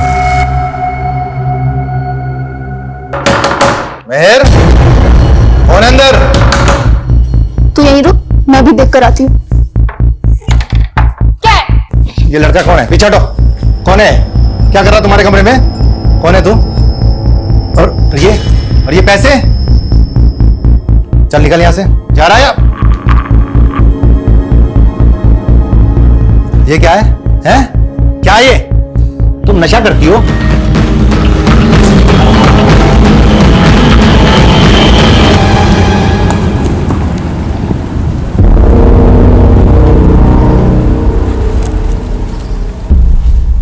चार साल पहले आपकी बिल्डिंग के कंस्ट्रक्शन के दौरान एक इमारत गिर गई थी, 7 मजदूर मारे गए थे। तब महराज भाटी ने आपके खिलाफ PIL फाइल की थी और हाई कोर्ट ने फैसला सुनाया था आपके खिलाफ। मजदूरों के परिवारों को कॉम्पेंसेशन के तौर पे पैसे और प्लॉट देना पड़ा था। काका, अब यही होगा आपका ठिकाना और यही बनेगा आपका अपना घर। मैडम वो ना कोर्ट के काम मेरे वकील देखते हैं, मैं नहीं देखता हूँ। तो महराज को धमकी भी आपके वकील ने ही दी थी क्या? महराज भाटी, अपने काम से काम रखने का क्या लेगा तू भी क्या याद रखेगा? मैं ही बोलता हूँ, माताजी के नाम पर गुड़गांव में एक आलीशान पेंट हाउस और 50 लाख कैश, और अगर इससे भी तेरा पेट नहीं भरा तो तेरे पेट में कूलियां भरवा दूंगा। मुझसे तोलमोल करना आपके बस की बात नहीं मिस्टर दीपक झुंझुनवाला। बेहतर होगा कि आप उन गरीबों को मुआवजा दे दीजिए। ये आवाज आपकी है ना मिस्टर झुंझुनवाला?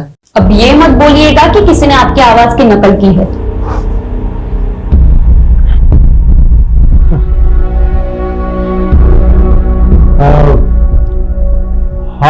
आवाज तो मेरी है मैडम, मगर आप कुछ प्रूफ नहीं कर पाएंगे इससे। अब इतना कानून तो मैं भी जानता हूं कि ये कोर्ट में audio recording as evidence admissible नहीं होती। मिस्टर झुंझुनवाला, कोर्ट तो बहुत दूर की बात है, मैं आपको डिटेल में बताती हूँ हम आपके साथ क्या करेंगे। तो तेरे घर पर तो मैं सीबीआई और ईडी की रेड करवाऊंगा, बर्बाद कर दूंगा तुझे। और अगर ऐसा ना हुआ ना तो मेरा नाम झुंझुनवाला नहीं। यहाँ तेरी कोई नहीं सुनने वाला, और अब तो विटनेस भी है तेरे खिलाफ। तू तो अब गया। कौन विटनेस?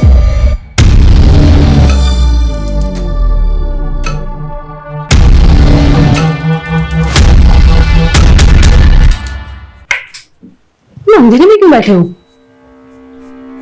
मैंने फिर बदतमीजी की क्या? तुम इग्नोर करो, अभी बच्ची है वो। रंजीता 16 साल की हो गई है मेहर, और अभी तक मुझे अपना बाप मानने के लिए तैयार नहीं है। मुझे लगता है वो हमारा लिव इन में रहना एक्सेप्ट नहीं करेगी, इसलिए हमें शादी कर लेनी चाहिए। प्लीज समर, मेहर को अपने मतलब पे यूज करना बंद करो। हम दोनों साथ में हैं क्योंकि हम दोनों को एक दूसरे की जरूरत है। अच्छा, एक काम आया है, वो करना है, काफी बड़ा घर है, कल डिटेल में बात करते हैं।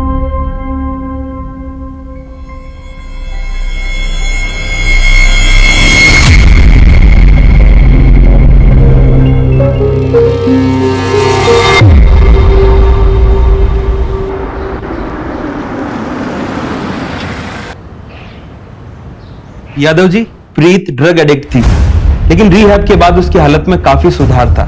ऑन रिकॉर्ड तो उसके खिलाफ और कोई केस है नहीं, लेकिन हाँ, प्रीत के भाई बनी के खिलाफ कुछ ही टाइम पहले एक केस फाइल हुआ था। बनी के खिलाफ क्या मामला था? किडनैपिंग का। ये रही उस केस की फाइल। आंटी प्लीज कुछ खा लीजिए, महराज कहीं भी होगा आपको इस हाल में देख के बहुत दुखी होगा। लोकेश, अब तुम्हें माँ जी की फिक्र करने की कोई जरूरत नहीं है। मैंने इनके लिए फुल टाइम नर्स अपॉइंट कर दी है। तुम नहीं भी आओगे तो चलेगा। प्लीज, माँ जी को नर्स की नहीं अपनों की जरूरत है। तो इनकी अपनी मैं हूं ना, बहू इनकी। इनका ख्याल कैसे रखना है वो तो मुझ पर छोड़ दो। अब तो बनी भी यही है, वो भी माँ जी का ध्यान रखेगा। तुम जा सकते हो।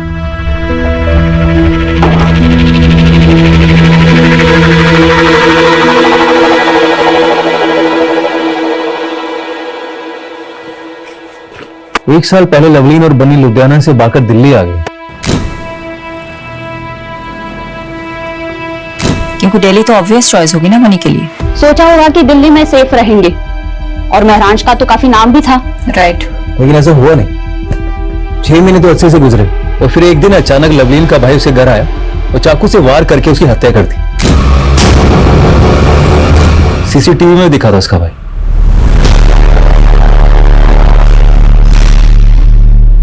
मैंने मारा है अपनी बहन लवलीन को। बहुत बड़ा पाप हो गया मुझसे, और इस पाप की सजा मैं खुद को दे रहा हूं, अपनी जान ले रहा हूं।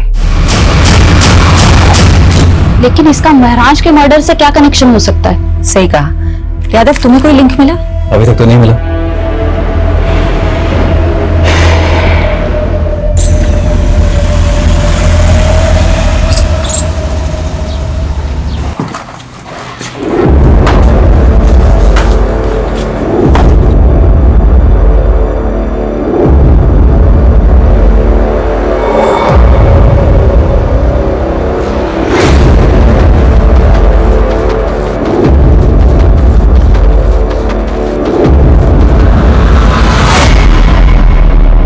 किससे मीटिंग चल रही थी? कैबिन से बाहर जाता तो कोई दिखा नहीं हमें। पीछे के दरवाजे से भेज दिया। जरूर कोई महिला रही होगी। कौन थी? राजेंद्र जी, आपकी इन्हीं हरकतों की वजह से आपकी पार्टी ने आपको टिकट नहीं दिया। टिकट से क्या होता है? महराज को भी टिकट देने वाले थे ना आप लोग। क्या हुआ? ऊपर का टिकट पहले कट गया उसको। देखिए, आज जो प्रस्ताव लेकर आए हैं उसमें आपका ही फायदा है। महराज के अलावा आपकी पार्टी के पास कोई ऐसा उम्मीदवार नहीं है जो आपको चुनाव जितवा सके। ये काम हम कर सकते हैं। अगर आपकी पार्टी हमें टिकट देती है तो जीत पक्का। थोड़ा वक्त दीजिए, सोच कर बताते हैं। सोच लो, जितना दिमाग नोचना है नोच लो। हमने भी काफी कुछ सोच रखा है।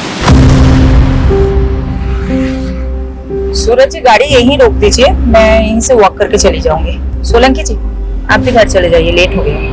ठीक है मैम।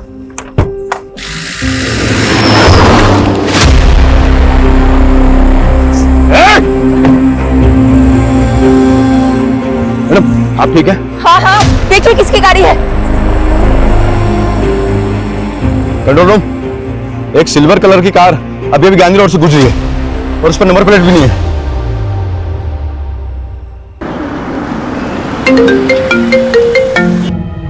तुम और वीडियो कॉल, क्या हो गया? तुम ठीक हो? कहाँ चोट आई है, दिखाओ मुझे। अच्छा तो तुम्हें पता चल गया? मेरे भी सोर्सेज हैं, लेकिन बात मत बदलो तुम। उस गाड़ी का कुछ पता चला? पता नहीं चला, लेकिन चल जाएगा। राजेंद्र का क्रिमिनल रिकॉर्ड है, पॉलिटिक्स में आने से पहले हफ्ता वसूली करता था। पूरे चांसेस है कि हमला उसी ने करवाया होगा। शक राजेंद्र पे भी है और दीपक झुंझुनवाला पे भी। दीपक झुंझुनवाला ने तो मुझे खुलेआम धमकी दी है। मेरे कुलीग ने बताया कि झुंझुनवाले की लीगल टीम ने एक एंटीसिपेटरी बिल ले रखी है। सुनो ना, पारुल का फोन आ रहा है, मैं तुम्हें बाद में कॉल करती हूँ। Okay bye bye. हाँ पारुल बोलो। Madam ji, Winshore private limited में महराज का एक्सीडेंटल इंश्योरेंस पॉलिसी था। मैंने मैनेजर को बोल दिया है कि फाइल निकलवाए और यादव सर को भी अपडेट कर दिया है, वो वहाँ पहुंच रहे। यस मैम, महराज भाटी का एक्सीडेंटल इंश्योरेंस था हमारी कंपनी में और करीब 6 महीने पहले उन्होंने एक एक्सीडेंटल क्लेम किया भी था, लेकिन हमने उसे रिजेक्ट कर दिया। किस बेसिस पर रिजेक्ट किया था? मैम वो एक्सीडेंट था ही नहीं, महराज भाटी पर हमला हुआ था, वो भी जानलेवा। महराज भाटी पर हमला हुआ था, वो भी जानलेवा। पता चला आप जख्मी हुए तो मिलने चले आए और क्लेम आया है एक्सीडेंटल इंश्योरेंस का। क्लेम? पर मैंने तो कोई क्लेम नहीं किया। वो प्रीत जी ने किया है। वो एक्चुअली मैंने सोचा हॉस्पिटल के एक्सपेंसेस कवर हो जाएंगे ना, बस इसीलिए। सॉरी, लेकिन हमने वो रिजेक्ट कर दिया, ये कंपनी की पॉलिसी के खिलाफ है ना। मैनेजर साहब, आप प्लीज इस हमले के बारे में किसी से मत बताइएगा। मैं नहीं चाहता कि ये बात मीडिया तक पहुंचे और बात का बतंगड़ बने। यानी इसका मतलब महराज पे पहले भी हमला हुआ था। अजीब बात तो यह है, प्रीत लोकेश या बनी ने हमें ये बात नहीं बताई। हो सकता है इन तीनों में से भी कोई शामिल हो। अब हम अपने तरीके से पता लगाते हैं। इंश्योरेंस क्लेम फाइल से उस डेट का पता करो और महराज का फोन उस डेट के आसपास किन किन लोकेशन में एक्टिव था उसका पता लगाओ।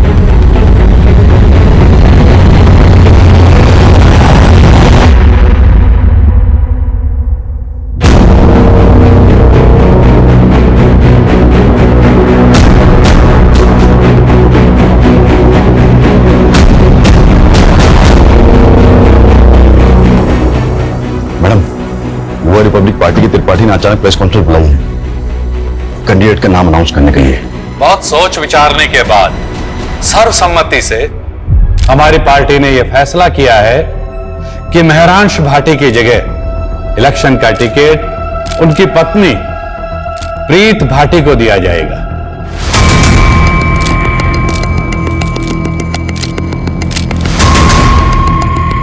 मैं त्रिपाठी जी और पार्टी के सभी वरिष्ठ सदस्यों को आभार प्रकट करती हूँ। मेरे पति महरांश, उनकी ख्वाहिश थी इस शहर के लोगों की सेवा करना। तो क्या टिकट पाने के लिए प्रीत ने महराज को रास्ते से हटाया होगा? साथ ही मैं दिल्ली पुलिस से भी दरख्वास्त करती हूँ कि मेरे पति महराज के कातिल को जल्द से जल्द पकड़ा जाए। और आप सब लोग। हाँ यादव, कुछ मिला? मैडम एक हिस्ट्री शीटर है केदार कामले, 4 महीने से फरार चल रहा। तुम पहुंचो, मैं पेपर वर्क तैयार करके तुम्हें वही डायरेक्ट मिलूंगी।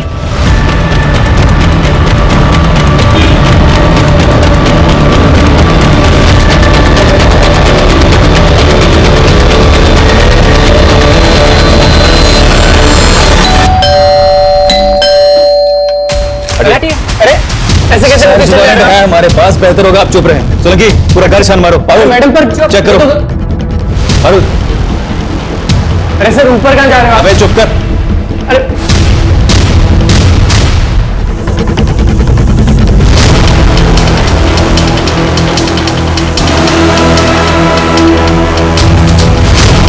मैडम, नशे का गोदाम भरा या तो? नार्कोटिक टीम को इन्फॉर्म करो। यादव सबको सील कर दो। ओके, तुम हमारे साथ चलो, तुम्हारे साथ बहुत सारी बातें करनी है। और इलेक्शन लड़ने का जो विचार है ना तुम्हारे मन में, वो भूल जाओ, क्योंकि ये खबर मीडिया तक जरूर पहुंचेगी। मैंने मेरांश को नहीं मारा है, लेकिन केदार से मैं ड्रग्स खरीदती थी। एक्चुअली उस दिन लक्कू के पास जब माल नहीं था तो उसने मुझे केदार का कांटेक्ट दिया, तो मैं उससे ड्रग खरीदने मेरठ गई थी। और महराज को ये बात पता चल गई थी, राइट? मेरांश को एक्चुअली शक होने लगा था कि शायद मैं फिर से ड्रग्स लेने लग गई हूँ, इसलिए वो मेरा पीछा करता था।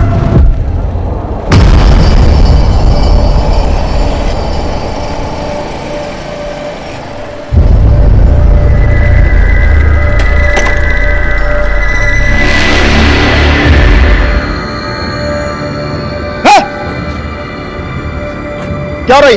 हाँ? क्या रही? अगर तुम्हें प्रीत को दोबारा ड्रग्स बेचा ना, मुझसे बुरा कोई नहीं होगा, समझा? तू होगा दिल्ली का नेता, मेरठ है और यहाँ मेरा राज चलता है, समझा ना तू? चल निकल।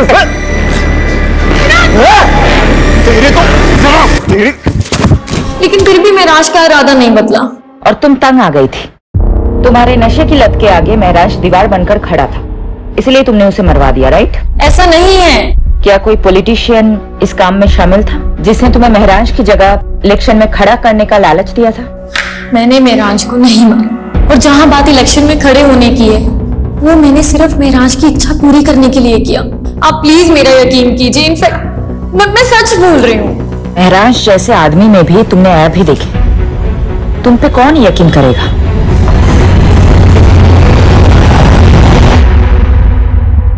प्रीत, लक्खू, राजेंद्र, दीपक झुंझुनवाला, ड्रग पेडलर केदार और बनी, ये सब सस्पेक्ट्स के तौर पे हमारे सामने आए, लेकिन किसी के खिलाफ हमारे पास कोई कॉन्क्रीट सबूत ही नहीं है। मैडम, इन सबसे हमने अपने तरीके से पूछताछ की, लेकिन अभी तक कुछ भी हाथ नहीं लगा। महराज के पिछले 2 साल के कॉल रिकॉर्ड्स भी चेक किए, लेकिन उससे भी कोई लीड नहीं मिला। सिचुएशन हमारे लिए बहुत फ्रस्ट्रेटिंग है।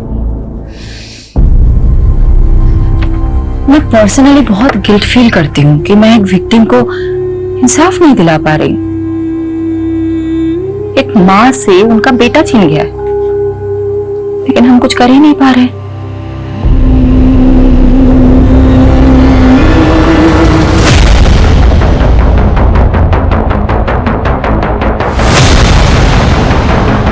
अरे मिट्टी डल गई उन सब पे, अब आपको और हमें बस आगे की सोचना चाहिए।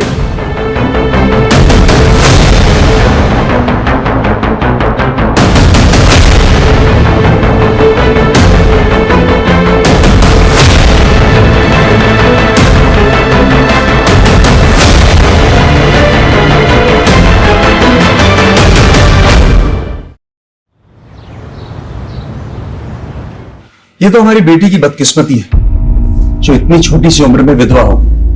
वैसे भी अकेले जिंदगी काटना बहुत ही मुश्किल काम है। वैसे भी हमारी बेटी अभी तो यंग है, इसीलिए हमने इसकी दूसरी शादी का विचार किया, और हम बहुत खुशकिस्मत हैं जो हमें इतना अच्छा लड़का मिला। मेरे भाई की भी पहली पत्नी शादी के 2 साल बाद ही गुजर गई, लेकिन मैं चाहती थी कि मेरे भाई का दोबारा घर बसे, इसलिए आज मैं बहुत खुश हूँ, और मेरी बेटी मेहर भी, कि मेरे भाई को इतनी अच्छी लड़की मिली।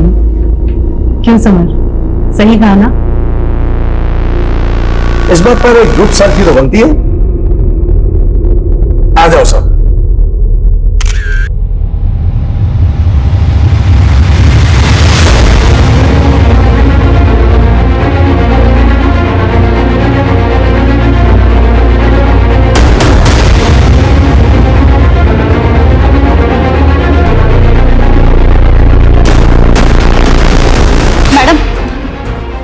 पुराने केस की ताजा खबर लाई हूँ। कौन सा केस? महराज भाटी मर्डर केस।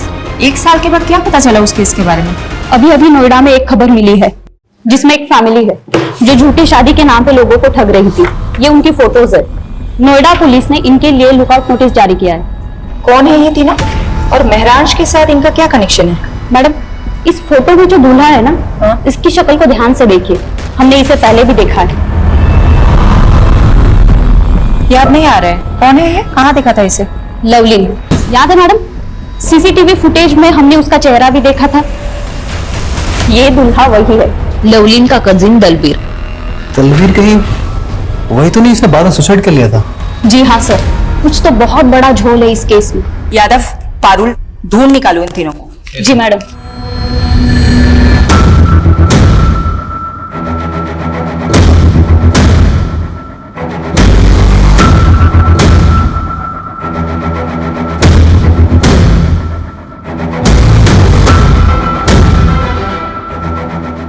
मैडम, उस औरत के बारे में पता चल गया। रंजीता नाम है उसका। कुछ साल पहले प्रोस्टिट्यूशन के धंधे में थी, लेकिन अब A क्लास की एस्कॉर्ट होगी और अब लोगों को ठगने का काम भी शुरू कर दिया उसने। चारा डाल दो। ओके। 5,000 दूंगा, लेकिन जगह एकदम सेफ होनी चाहिए। उसकी फिक्र मत करो। कैसी जगह जाना है, होटल या? अरे नहीं नहीं, होटल नहीं, ऐसी जगह जहां पुलिस का लफड़ा ना हो। समझ गई। चलो, मैं जानती हूँ एक सेफ जगह।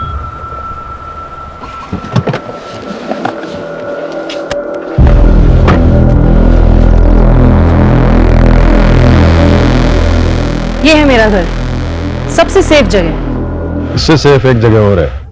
कौन सी? जेल।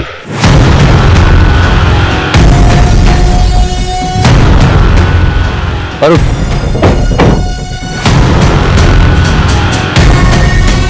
सुलगी, पूरा घर छान मारो, कहीं ना कहीं तो मिलेगा। ओह, तो यहाँ छुप के बैठा है तू? चल।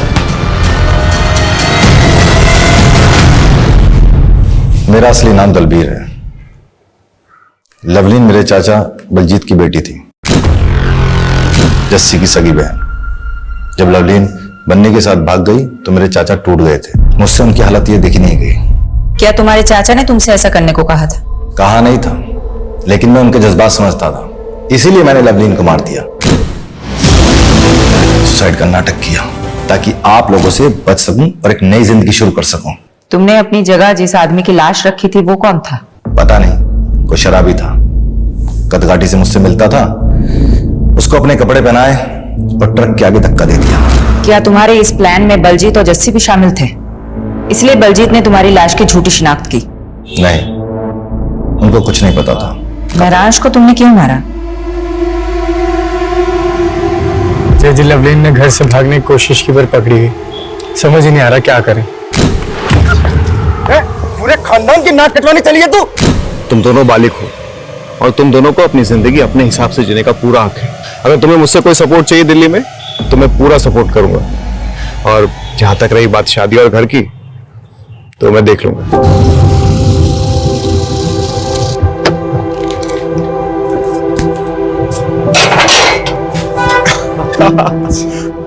जीते रहो, जीते रहो, मुबारक हो। अब आज से यह है तुम दोनों का नया घर। आओ। और किराए की बिल्कुल फिक्र मत करना, 3 महीने का एडवांस मैं पहले दे चुका हूँ। शुक्रिया महराज भैया, अगर आप नहीं होते तो हम दोनों कभी एक नहीं हो पाते। और तुम दोनों की शादी की अर्जी मैंने कोर्ट में ऑलरेडी डाल दी है और जल्दी तुम दोनों हस्बैंड वाइफ बन जाओगे। लवलीन कभी अपने प्लान में कामयाब नहीं होती अगर वो महराज उन दोनों को सपोर्ट नहीं करता। मेरे चाचा को जो दुख पहुंचा, मेरे खानदान पर जो कालिक लगी, उसका जिम्मेदार महराज था।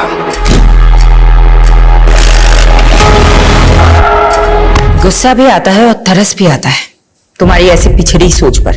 क्या गलत किया था तुम्हारी बहन ने? वो बालिग थी, उसे हक था अपनी मर्जी के लड़के के साथ शादी करने का। तुम होते कौन हो किसी की जिंदगी के फैसला करने वाले? और जिस चाचा के नाम पर तुमने ये जुर्म किया है ना, वो भी आज तुम पर शर्मिंदा होंगे। क्राइम पेट्रोल के ऐसे ही मजेदार एपिसोड्स देखने के लिए हमारे चैनल को सब्सक्राइब करें।